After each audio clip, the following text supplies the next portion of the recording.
Boa tarde para todos. Prazer enorme estar hoje aqui nas celebrações do aniversário da nossa casa. E eu gostaria hoje de relembrar uma passagem conhecida de todos nós, referente a um momento muito singular da vida do Cristo, que é narrado nos vários evangelhos que compõem a narrativa da sua passagem na terra. É o momento da última noite em que ele esteve conosco antes da crucificação. Nessa noite, mesmo sabendo que ele seria evidentemente conduzido para um tribunal, ser traído e evidentemente levado à crucificação, diferentemente de todos nós, ele guarda a serenidade e reúne com os amigos para um jantar final. Uma coisa que raros de nós faríamos se soubéssemos que aquela seria a nossa última noite na terra. Mas ele reúne com os discípulos e nesta conversa em que ele trava com os seus 12 chamados apóstolos, ele vai discutindo várias questões com eles e os evangelistas contam o que teria acontecido nessa noite. Mas o evangelista João, por ser um dos mais próximos do Cristo, traz muito mais informação sobre o que se deu nessa noite em que ele reúne com o seu grupo de discípulos. E João, então, assevera que, num dado momento, Jesus, está isso escrito no início do capítulo 14 do Evangelho de João, ele diz: a casa de meu pai tem muitas moradas, se assim não fosse, eu já o vou-lo teria dito. Muitas interpretações existem para esta fala do Cristo, tanto no passado como no presente. Muitas pessoas interpretaram o que fosse essa frase, e Allan Kardec, no livro O Evangelho segundo o Espiritismo, decide tratar essa questão especificamente no seu capítulo 3º, no qual ele faz um mergulho na discussão sobre essa frase do Cristo relacionada com o processo evolutivo do homem. E nessa obra, O Evangelho segundo o Espiritismo, então, Kardec, analisando esse fato, cria uma escala de 5 graus de mundos. No Evangelho segundo o Espiritismo tem 5, mas no Livro dos Espíritos tem mais um que não está no livro do Evangelho segundo o Espiritismo. Ao todo são 6. É porque os 5 que estão contidos no Evangelho segundo o Espiritismo são os 5 graus de mundos para a encarnação dos espíritos. O 6º que eu estou falando não é ainda para a encarnação dos espíritos. São as condições dos planetas ainda estéreis, que ainda não têm a condição para a encarnação dos espíritos propriamente dito. Então, nessas circunstâncias, o espírito, na verdade, não encarna na Terra. Nesses planetas. Ele simplesmente passa um período ali, como se fosse um local onde as aves de arribação pousam e depois elas seguem viagem. Não há encarnação, existe apenas como se fosse uma parada. Esses mundos são chamados de mundos transitórios.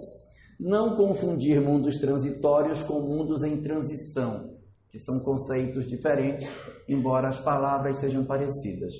Os mundos transitórios, que aparecem no Livro dos Espíritos, da questão 234 e seguintes, fala exatamente desses mundos ainda onde não existe a possibilidade da implantação da vida orgânica, da vida em condições da gente perceber essa manifestação que a gente viu na Terra ao longo do último 1 bilhão de anos. Observando aquilo que a ciência fala, esse é um período da Terra que vai desde a sua criação até 1 bilhão de anos atrás, que é quando surgem as primeiras expressões vivas no planeta, tratado de maneira bem detalhada numa teoria de um russo do século XX, dos anos 30, chamado Alexander Ivanovich Oparin, que fala como é que a vida inorgânica foi se transformando até chegar em vida orgânica. Quando nós chegamos na condição da vida orgânica, que já serve, digamos assim, no longo processo de evolução das espécies para a manifestação do homem, nós já estamos falando do primeiro tipo de mundo aonde os espíritos podem encarnar, chamados de mundos primitivos. Os mundos primitivos, assim ditos, são aqueles que servem para as primeiras encarnações do espírito enquanto espírito que é, na condição hominal. Então é quando nós começamos a ter as primeiras encarnações dos nossos antepassados, dos pitecantrópodes, dos homens da caverna, daqueles animais nesse processo de transição, é ali que nós temos os mundos primitivos.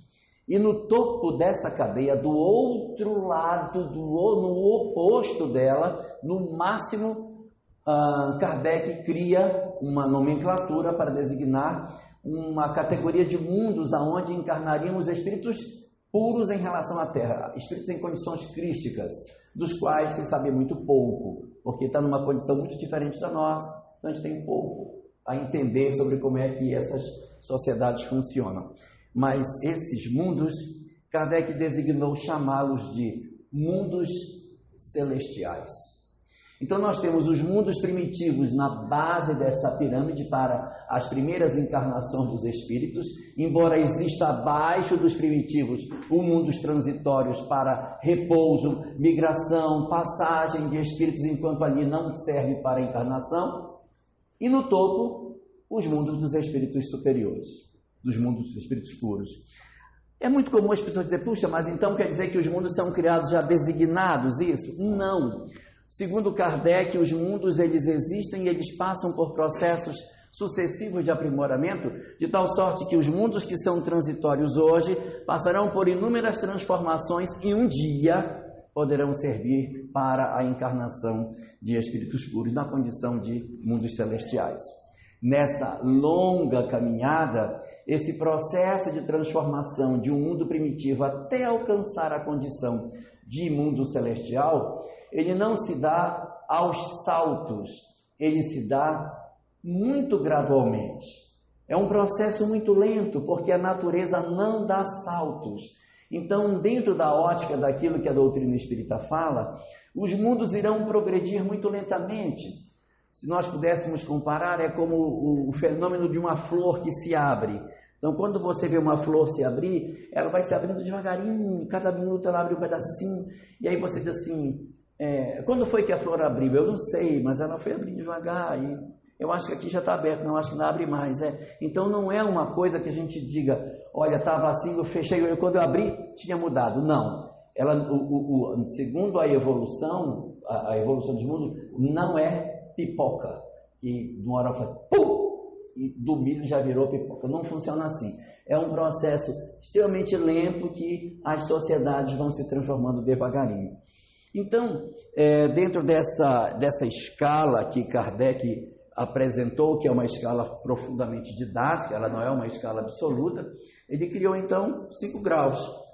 Mundos primitivos para aquelas primeiras encarnações. Os espíritos que ali encarnam são desconhecedores das coisas, do bem e do mal, não conhecem as coisas direito, ainda estão tateando para entender as coisas. E muitos desses espíritos que encarnam nesses mundos primitivos acabam se complicando pelo mau uso do seu livre-arbítrio. Então esses espíritos, eles naturalmente acabam sendo levados para outros tipos de mundos à medida que eles vão desenvolvendo o intelecto e não desenvolvem a moral junto. Você tem que desenvolver as duas coisas juntos. Se desenvolve só o intelecto e a moral não vai, a gente vai sofrer. Porque o objetivo da lei não é que a gente desenvolva só a nossa intelectualidade, mas a moralidade também. Então, quando os espíritos saem da condição de simplicidade e ignorância e desenvolvem um raciocínio e aprendem a caçar, aprendem a se organizar, aprendem a se reunir, a constituir um Estado, a fazer a guerra, a usar dos instrumentos que a inteligência lhe faculta para promover a violência, eles automaticamente começam a formar sociedades marcadas por muitos conflitos. E esses espíritos, eles naturalmente acabam se agrupando em mundos que são chamados mundos de provas e expiações, exatamente para que eles entrem em contato com as experiências que eles precisam para domar as suas más tendências. Então, dentro desse grande mecanismo que a lei de Deus possui para o aprimoramento dos espíritos, existe um mecanismo do qual a lei se utiliza para nos fazer evoluir, chamado inversão social. O que é inversão social? Você está numa condição social, você odiou alguma coisa, na próxima instância você vai para dentro daquela que você odeia. Resumidamente, odiou, caiu para dentro. Não quero assustar ninguém, mas faça uma análise no que é que você odeia, já está marcado o local da próxima. Pessoal aí que é corintiano, vamos torcer uma vez, pelo menos pelo Palmeiras. Só uma. Quem for palmeirense, uma vez tem que torcer pelo Corinthians. É um sacrifício necessário para não nascer corintiano. Então, senhores de escravos renascem como escravos. Ingleses renascem como franceses. Alemães como franceses e franceses como alemães. Exploradores renascem como seus explorados. Esse mecanismo é natural do processo de evolução. Árabes e judeus. De vez em quando nasce lá e não nasce aqui para ver se destempera. É uma tentativa de fazer o aprimoramento das almas. E é esse o mecanismo que a natureza se utiliza para que a gente consiga mudar as nossas tendências. Então, quando nós estamos nesse processo evolutivo, nós temos os mundos primitivos e vamos experimentar na transição os fenômenos de busca de aproveitamento daqueles que podem mudar. Então nós entramos nos mundos de provas e expiações e durante um bom tempo no mundo de provas e expiações o modelo da inversão social e das experiências que a vida nos faculta nos permite o aprendizado. E o livro A Gênese, no seu capítulo 18, livro que está fazendo esse ano 150 anos, tem lá um dispositivo muito interessante, dizendo que os mundos eles possuem um natural processo de migração espiritual, como se fosse uma plantação de rosas. Então, todos os dias o agricultor passa e diz, aquela já está boa, tira. Essa também já está boa. Então, é uma colheita feita individualmente.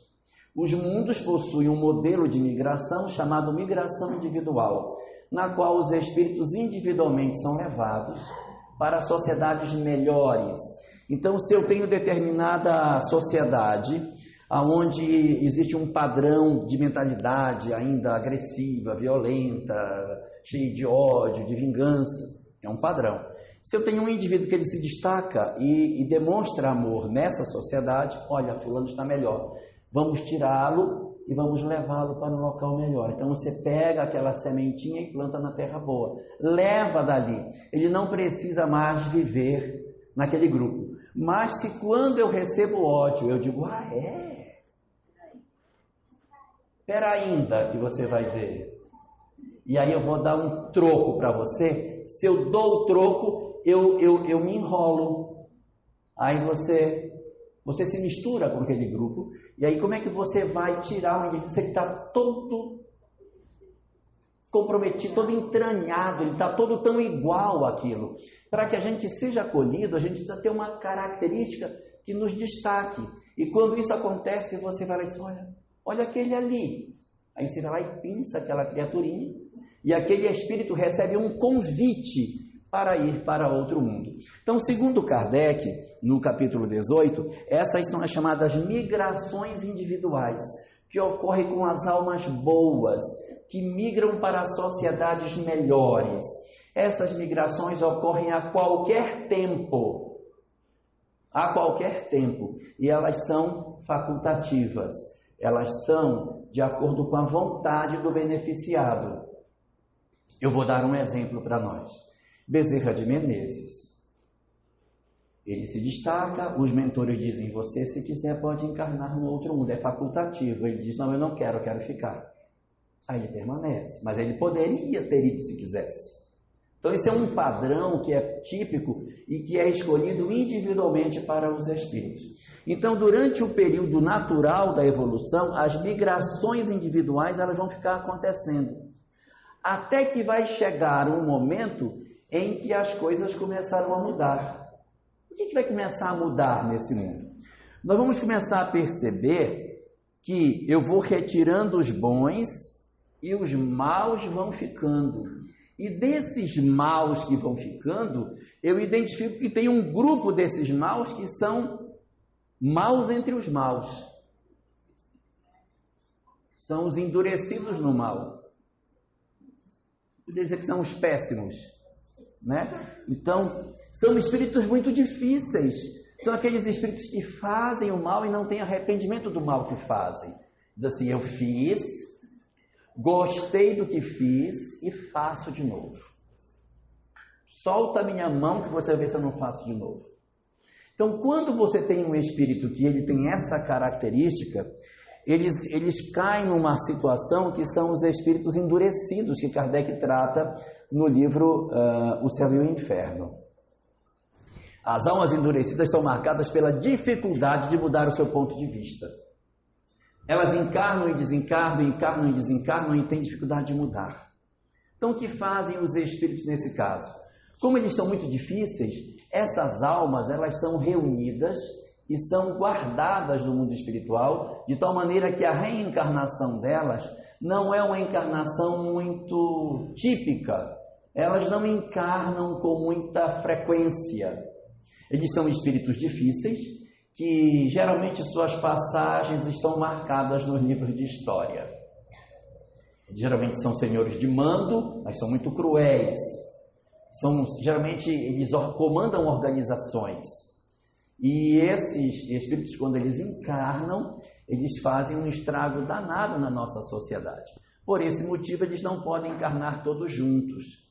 Então tem como se fosse, eu estou exagerando, tá? É como se fosse uma tabela, assim, com o nome de todo mundo. Aí fulano, sua vez de encarnar. Isso eu estou exagerando, tá, gente? Ficar didático. Fulano vai, eu fico com aquela prancheta na mão. Fulano voltou. Agora vai você. Sente aqui para pensar no que você fez. Sente lá para pensar. E ali, aí manda o outro. Por quê? Porque essas reencarnações, elas podem ajudar essas almas difíceis a se transformarem. Porque mesmo eles sendo difíceis, tem quem os ama. Então, quando eles encarnam a mulher que mais o ama para ver se ela tira ele um pouco daquela vida louca. Então, ele encarna e da loucura que ele podia fazer, ele faz só metade. Porque ela diz, meu amor, mate menos. Né? Então, não é verdade. Né? Não tem assim... Pode ser mulher também, mas a história só conta a história de homens assim. Mas deve ter umas, né? Quando a gente fala assim disso, as pessoas geralmente começam a pensar no cunhado, na sogra. Não são esses espíritos, não. É espírito difícil mesmo, que complica a sociedade, que organiza. São espíritos difíceis. Então esses espíritos ficam como que separados na sociedade e o mundo espiritual tutela a reencarnação deles. Isso acontece durante um longo tempo, até que chega uma hora em que os mundos vão entrar num processo de aproximação, de mudança de estado. Eles vão deixar de estar numa condição para passar com a encarnação, por um padrão superior. Quando isso começa a acontecer, nós dizemos que o planeta entrou em transição. Então, em cada grau que existe da evolução, quando esse mundo começa a entrar, a ter um pouco das características do outro, dizemos que ele está em transição. Nesses 5 degraus, sempre tem transição. De mundo primitivo para mundo de provas e expiações, tem transição. Nos degraus seguintes, também tem. O degrau depois de provas e expiações é chamado de mundo de regeneração. Também tem uma transição entre regeneração, em provas e expiações e regeneração. De regeneração para mundos ditosos, que é o degrau seguinte, também tem uma transição. E de mundos ditosos para mundos celestiais também tem uma transição. O que caracteriza os mundos primitivos é que as almas que ali encarnam estão fazendo suas primeiras encarnações.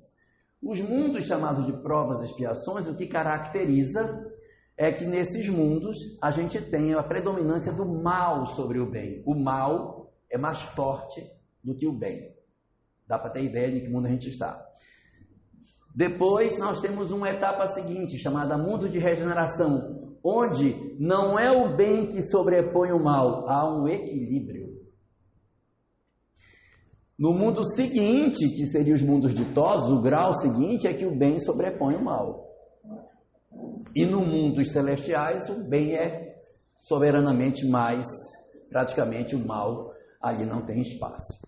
Então existe a transição sempre que eu estou mudando de uma condição para outra. E o que acontece para a gente saber se temos transição, se estamos em transição ou não? O que acontece na transição? Na transição, os espíritos que encarnam na Terra, eles começam, nesse planeta, começam a perceber algumas mudanças muito fortes na sociedade. Kardec, discutindo essa questão no livro A Gênese, diz assim: quando o planeta entra em transição, não quer dizer que vai ter catástrofe, maremoto, terremoto, furacão, tufão. Isso vai continuar existindo, mas não é isso que prova que o mundo está entrando em processo de transição. As convulsões não são geológicas, é a sociedade que fica doida. A sociedade fica maluca. O que acontece na sociedade? Os espíritos que estão guardados, eles precisam vir, porque o mundo vai entrar em transição. Se eles não encarnarem, vão perder a chance, porque o mundo vai avançar, não tem mais como eles encarnarem aqui. Qual é a solução? Abrir a torneira de uma vez. Pega aquela prancheta e diz: gente, faça uma fila aqui que vai descer todo mundo. Mas isso é necessário porque esses espíritos precisam vir. Eles necessitam encarnar para o progresso deles e eles necessitam vir para que a gente saiba quem nós somos. Porque só vivendo entre nós a gente acha que nós somos lindos e maravilhosos. Então desce essa galera e vamos ver como é que vocês se comportam. Porque eles vão promover mudanças tão fortes na sociedade que você vai dizer: o mundo está louco, o mundo está louco, como é que pode? Se alguém já disse isso em casa alguma vez, desconfie que realmente nós podemos estar numa transição planetária.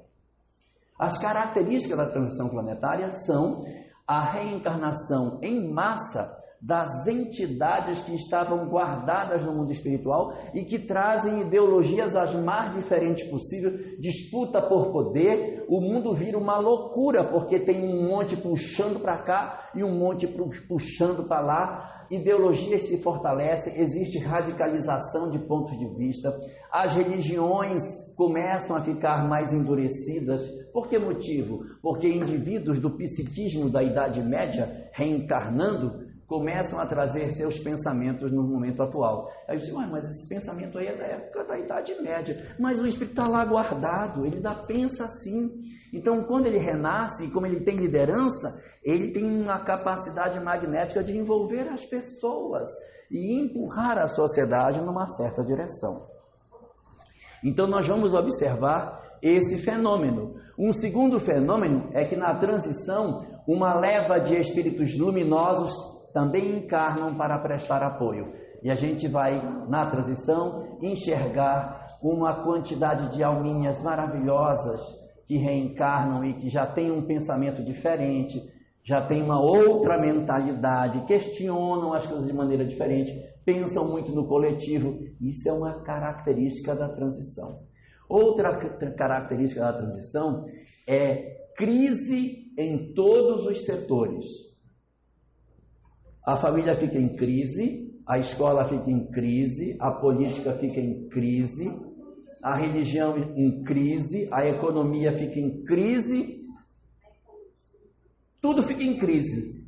Quando a gente estiver Quando nós estivermos numa sociedade que estiver tudo em crise, que a gente não souber como educar aluno, não souber como criar filho, não souber qual é o sistema econômico mais adequado para o mundo, quando a gente tiver um monte de ideologia misturada dentro das coisas, quando tiver ao mesmo tempo crianças interessantíssimas vivendo entre nós, com ideias bem adiante, estaremos numa transição planetária. Eu não quero assustar ninguém, mas para quem não percebeu, nós estamos. A transição planetária é um fenômeno que não tem tempo para acabar. Ele não tem prazo. E as pessoas dizem, 2019 vai ser, porque vai fazer 50 anos que o homem pisou na Lua, então 2019 é o ano da virada. Como se o relógio de Deus tivesse ponteiro. O relógio de Deus não tem ponteiro. Ele lá quer saber quantas voltas o homem deu em volta da Lua, isso não interessa. Volta do Sol, para saber, olha, já foram 50 voltas, então agora já pode mudar. Ele não estava preocupado com isso, porque o tempo de Deus é um tempo psicológico, não é um tempo cronológico. Não é isso que vai fazer a mudança. O que vai mudar a Terra não é isso. É a mudança de cabeça das pessoas. A mudança de mentalidade é que vai indicar que nós estamos realmente indo na direção de um processo de melhoria. No Livro dos Médios, no item 267, parágrafo 8º, está dito lá que toda previsão que tem data marcada é indício de mistificação. Então, se a gente tiver qualquer previsão que diz, não é 19, agora é 2025, desconfie que também não é, porque isso não é assim. Isso é tudo gradual, isso não é pipoca, isso vai ser devagarinho que vai fazendo a transformação para uma nova era. E nesse fenômeno de mudança, ocorre uma transformação muito forte no modelo de migração que a gente tinha. Como é que era o modelo de migração antes da transição? Saíam os indivíduos individualmente, quem saíam eram os bons, e eles saíam por conta de vontade deles. Mudou. Agora, na transição, a migração é ao contrário. Saem os que não mudam, saem coletivamente, não saem mais individualmente, e não é mais do gosto de quem quer ir. Vai. Não é mais convite, agora é uma determinação. O espírito perde a concessão de permanência no orbe. Eu quero dizer a todos os presentes que a gente não pode olhar isso e dar aquele sorrisinho com sensação de vingança. Vai. Quero ver fulano se agarrando, gritando. Vai, miserável. Porque se a gente tiver esse pensamento, indica que nós não estamos prontos. É porque o que vai mostrar que nós estamos aptos a permanecer é nós não pensarmos semelhante. Então vejamos, quando aqueles espíritos perturbados encarnam tudo de uma vez, aquilo tem uma função para eles, porque eles vão ter a chance de mudar, e isso também tem uma função para nós, para saber o quanto de doidice tem em mim. Porque eu posso ser mais doido do que eu penso que eu sou. Porque quando uma ideologia maluca dessa aparece, eu digo, eu gostei. Eu vou para lá também. E a gente assistiu nos últimos anos uma série de jovens na Europa saindo atrás de ideologias que haviam surgido, que eram ideologias que nem eram europeias, mas que eles foram atraídos por essas ideologias e se perfilaram nisso, como se esses movimentos dessem vazão a alguma coisa que ainda não está pacificada dentro de mim e que esse movimento vem e me revela. Igual como você não é bonzinho, então é uma chance que esses movimentos dão para que a gente saia de cima do muro. Porque assim, uma coisa é você criar uma filha dentro de casa. Minha filha, olha minha filha, ela é tão obediente, meu Deus, ela faz a tarefa. Minha filha é maravilhosa, mas a menina nunca botou a cara na porta. Ela vai para a aula, a mãe fica olhando da janela para ver se ela está estudando. É o tempo todo, tudo vigiado. não vai para a mãe não deixa, não vai, simplesmente não vai. Aí a gente, ela é ótima, muito bem, então solta ela, larga ela num canto cheio de gente doida. Se ela realmente voltar para casa inteira, ela é uma alma superior. Mas se ela se contaminar e se tornar igual, então na verdade esse movimento revelou que tem algo dentro dela que ainda não está pacificado. Eu não sei se estou sendo claro no que eu estou dizendo. E tem o reverso da medalha, que é você ver um movimento desse e dizer, tem que matar tudinho. Quando você diz tem que matar, você também se revela que você também está doente. Tanto quando você se junta na loucura, quanto na hora que você odeia aquela loucura, é um sinal de que você é tão doente quanto os outros. Eu vou dar só um exemplo prático. Havia muitas pessoas no Brasil que passavam um dia postando flores e anjos no Facebook. Flores, mensagens espirituais. Veio essa eleição,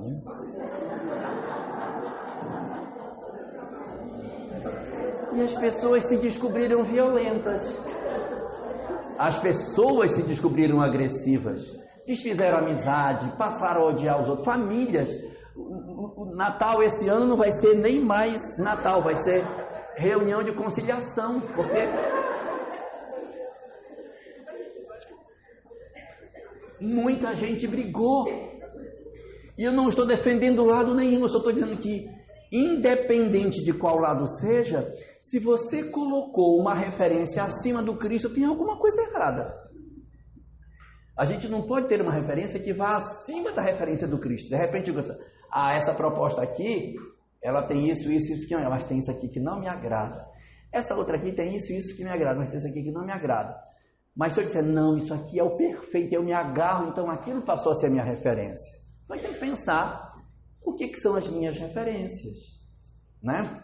Então esses movimentos, eles nos revelam, eles mostram quem nós somos. E nós estamos, de certa maneira, por esses movimentos, desnudos moralmente. Porque as pessoas sabem o que nós fizemos, o que nós postamos, o que nós dissemos, o que nós brigamos, as pessoas que a gente ofendeu. Nós tornamos pública a nossa alma. E esses movimentos dessas almas são chamados movimentos catalisadores, porque eles vêm exatamente para dar uma chacoalhada na gente, para a gente descobrir quem efetivamente nós somos. A notícia boa que eu tenho é que isso acaba, viu? Isso uma hora vai acabar. Uma hora isso vai acabar. Amanhã já deve... Não!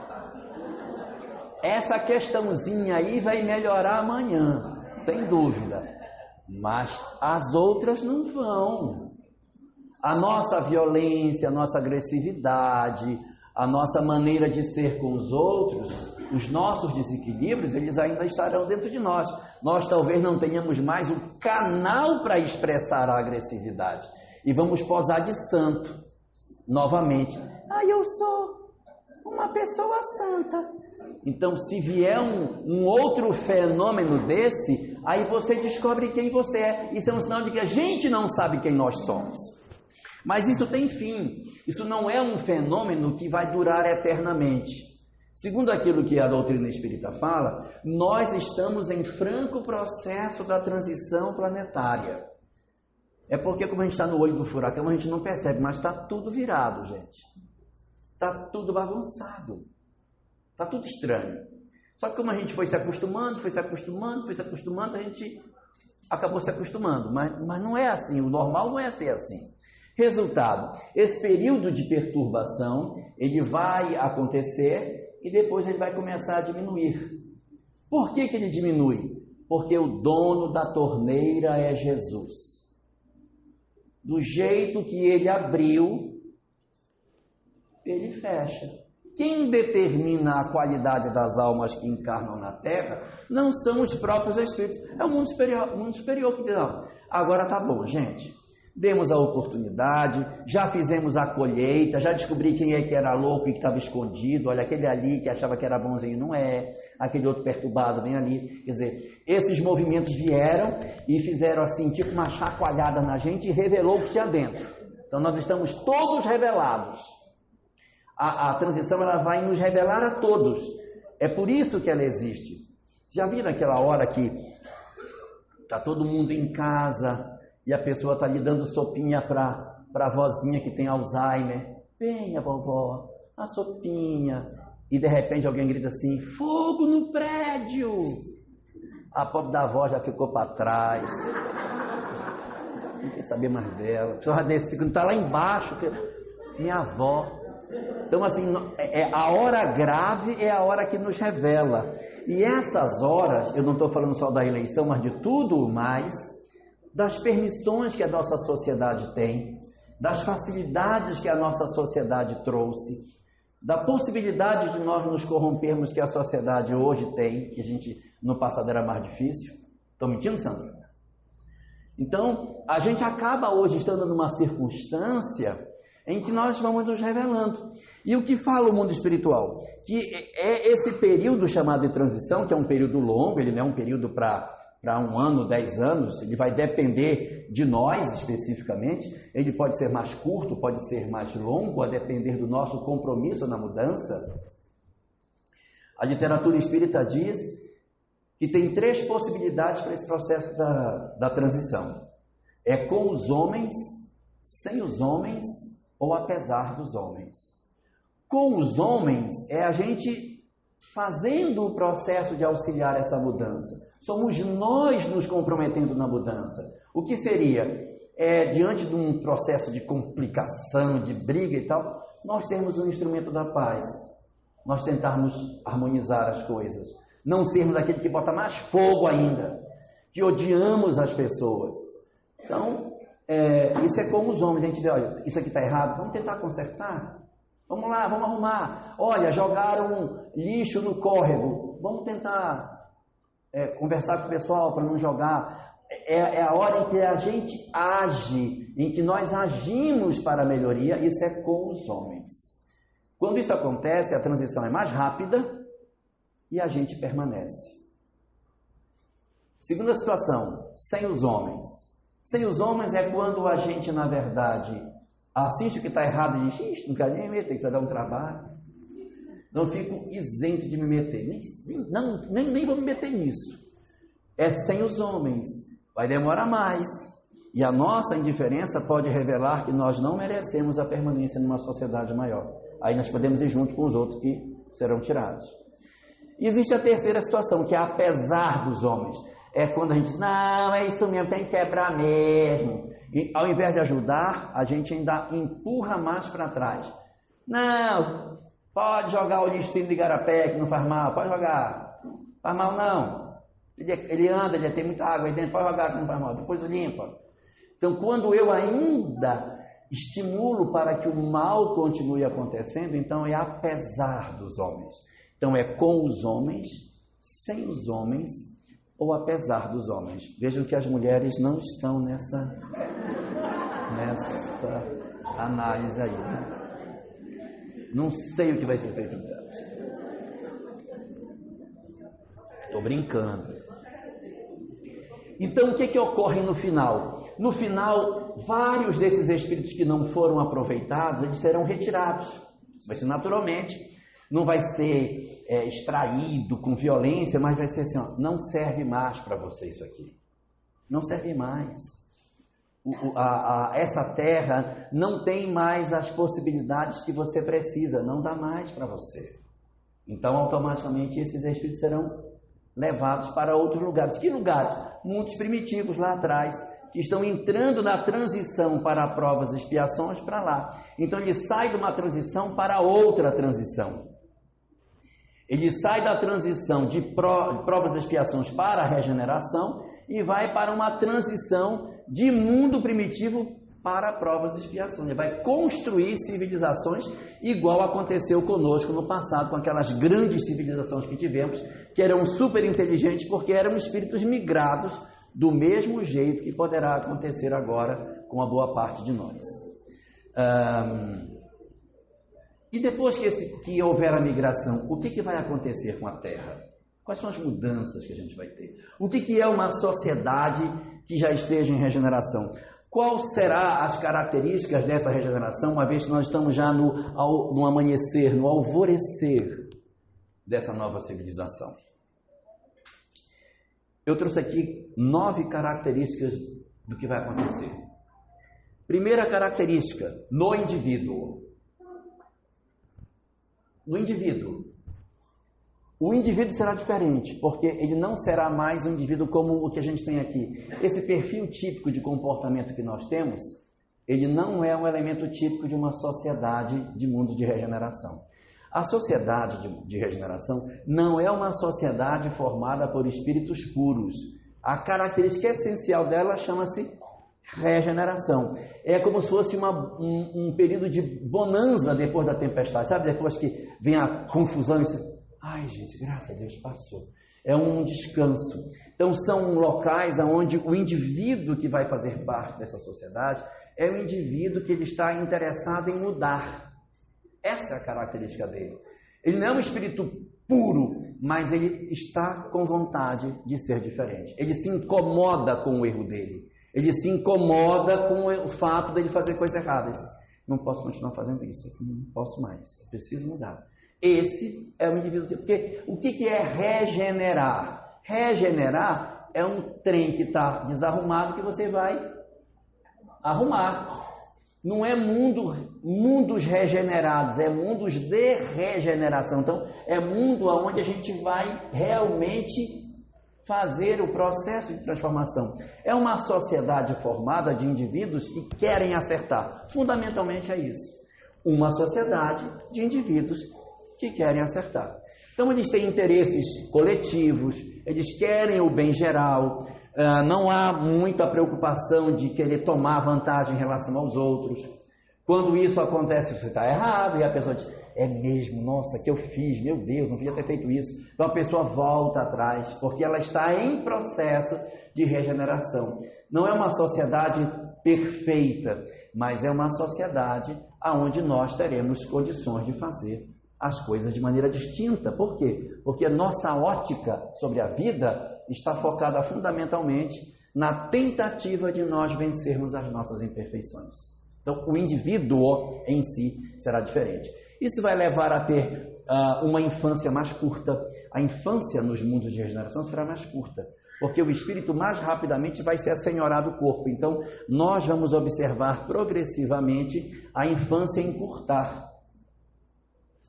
Mais cedo, as crianças estarão aptas a questionar, a raciocinar, a indagar os valores da sociedade. Esse negócio de menino bestinha vai acabar. Vai acabar. Né? A gente vai com o menino para o supermercado, tudo que o menino vê ele quer, né? Bota no carrinho para ele, bota no carrinho. Não tem, mas bota no carro, e depois tira, ele nem vê. Vai para casa. Então isso a gente vai ter dificuldade. Eles serão muito mais questionadores, eles vão questionar nossa forma de funcionar. É um modelo diferente. Uma segunda mudança que vai acontecer é no modelo de família. As famílias serão diferentes. Por quê? Porque uma das características do mundo de regeneração é que ele já não terá mais tanta predominância da expiação. O que é a expiação? É o sofrimento, é a lei nos devolvendo de forma dura os erros do ontem. A expiação ela é muito própria deste tipo de mundo que é a Terra, que são mundos de provas e expiações. O mundo de regeneração não tem tanta expiação. Resultado, as famílias serão mais harmônicas. As pessoas que comporão os laços de família serão mais harmônicas. Aí a pessoa diz, mas a minha não vai. Então você não vai para lá. É muito simples. Não vai. Entendeu? Simples assim. As famílias, elas terão mais laços de afeto. O que não quer dizer que todo mundo seja, eu te amo. Pode não necessariamente isso. Mas mesmo que você tenha diferenças, eu estou disposto a mudar. Eu vou querer buscar você. Não serão famílias tão difíceis. A gente pode até ter diferença, mas a gente vai se buscar. Os espíritos estarão dispostos a se mudarem. Por quê? Porque os que não estavam dispostos a mudar, não migraram. Então nós teremos famílias mais harmônicas. Como consequência disso, a nossa sociedade, ou seja, as nossas relações sociais, elas serão muito mais harmônicas. As nossas sociedades serão sociedades com menos desigualdades sociais. Que vai ser natural. Nós deveremos vencer boa parte do nosso orgulho e do nosso egoísmo para que a gente passe para ser um mundo de regeneração. Não quero assustar ninguém, mas uma das características do mundo de regeneração é a gente estar numa condição espiritual diferente. Então, uma coisa que marca muito o egoísmo na Terra hoje é a fome. A fome é claramente o fruto do egoísmo, porque a gente come e nem se preocupa com quem não vai comer hoje. Ou seja, a humanidade ela é muito indiferente com relação a isso. Então, o egoísmo gera fome e o orgulho gera guerra. Para que a gente se transforme em um mundo de regeneração, tem que vencer a guerra e a fome. Não sei quanto tempo vai demorar, mas precisa primeiro resolver isso. Enquanto tiver guerra, não é um mundo de regeneração. Enquanto tiver fome, não é um mundo de regeneração. Tem que vencer guerra e fome. E são coisas que só dependem de nós. Nós temos todo o alimento para alimentar todo mundo. A gente não alimenta porque não quer. E a guerra não para porque a gente não quer. A hora que quiser, não tem. É uma questão de disposição das pessoas. E é isso que vai marcar o nosso mundo. Uma outra coisa que vai mudar é a nossa ciência.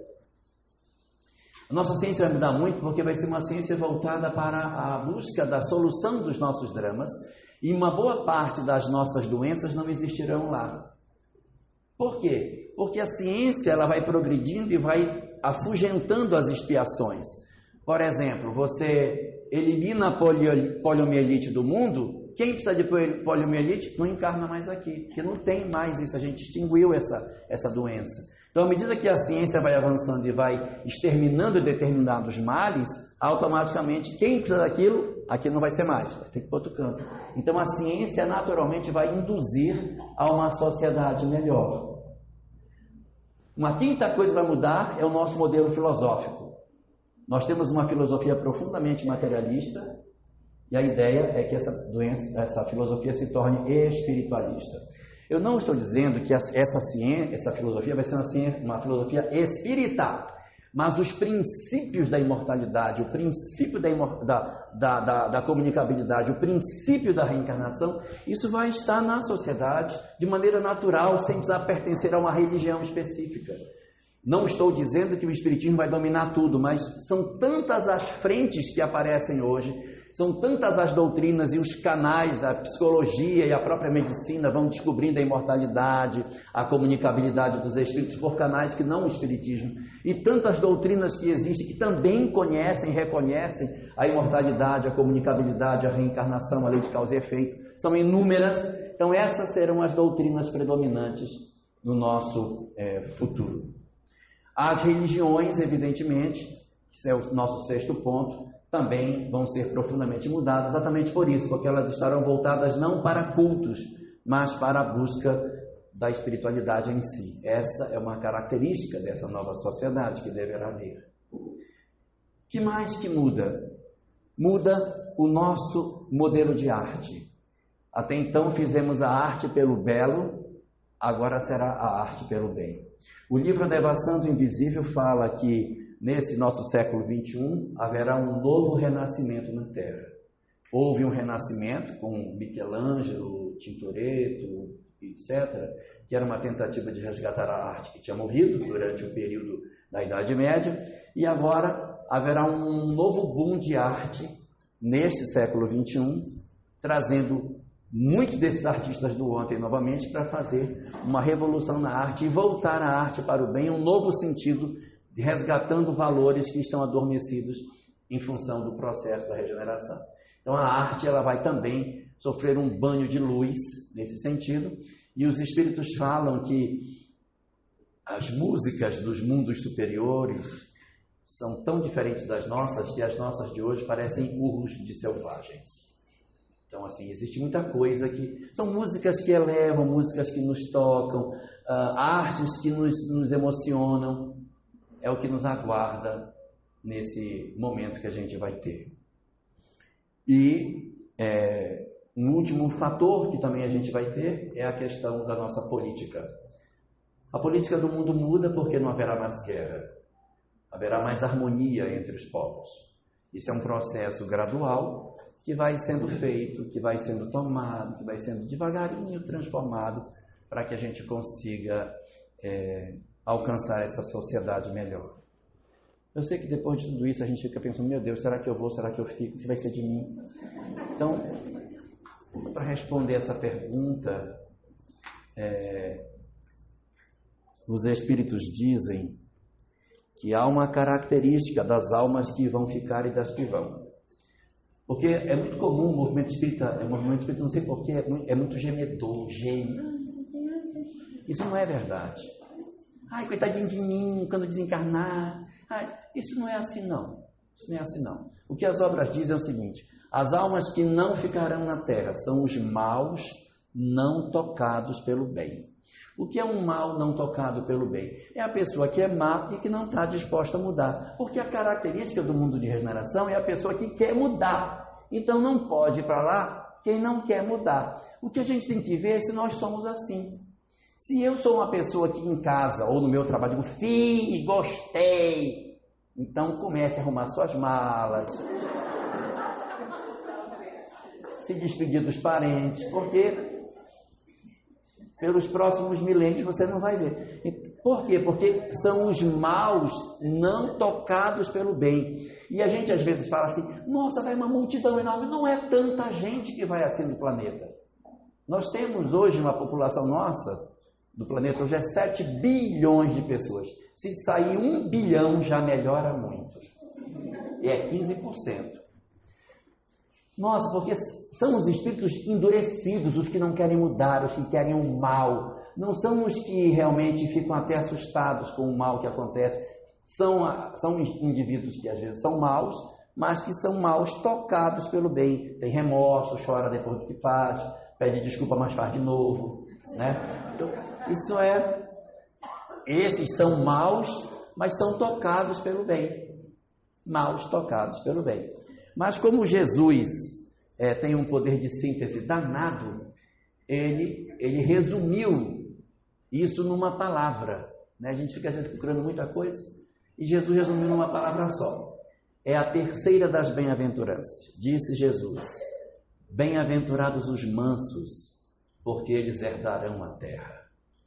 Então o que você quer? Você quer quer herdar a terra? Então cultiva a mansidão, não brigue com os outros. Hoje à noite é a última noite para você não brigar no WhatsApp com as pessoas. Não brigue. Mande uma mensagem de paz. Mande beijo para as pessoas. Todo mundo já está com a sua decisão tomada. Então, vamos brigar mais. Em casa não precisa brigar. A gente quer brigar tanto e a nossa vida fica tão dura. Então relaxa, solta. Não faça tanta força. A gente faz tanta força, e depois que desencarna, reclama tanto porque não aproveitou a oportunidade. Então, relaxa. A nossa vida é assim mesmo. Nossas famílias são difíceis? São. Nossos filhos são problemáticos? São. O marido é problemático? É. A sogra dá problema? Dá. E daí? Vamos tocar. Não vamos querer ter uma vida perfeita para fazer o bem. Vamos curtir a oportunidade da encarnação e deixar o nosso contributo. A coisa mais bela que a gente tem na nossa sociedade é que nós somos imperfeitos como somos, mas nós construímos essa sociedade linda que a gente tem. Quanta coisa a gente conseguiu construir, quantas leis, quantas ideias, quantas instituições lindas. Olha para a história da humanidade e vê que apesar de toda a nossa imperfeição, quanta construção maravilhosa nós edificamos ao longo dos milênios com o conhecimento que a gente tem, mesmo sendo imperfeito. Quantas leis lindas, quantas sociedades maravilhosas, quantas conquistas tecnológicas maravilhosas a gente fez. Então, olhemos para o positivo e façamos o melhor que a gente puder para que a gente consiga garantir a nossa permanência nesse alvorecer de uma nova era que está vindo, porque nós estamos perfilados entre os que não querem permanecer como estão, mas estão dispostos a mudar. Então, deixo aqui um convite para todos nós, que a gente preste atenção nas nossas vidas e façamos todo o bem que nos seja possível com as oportunidades que Deus nos dá. Uma boa noite para todos nós. Muito obrigado.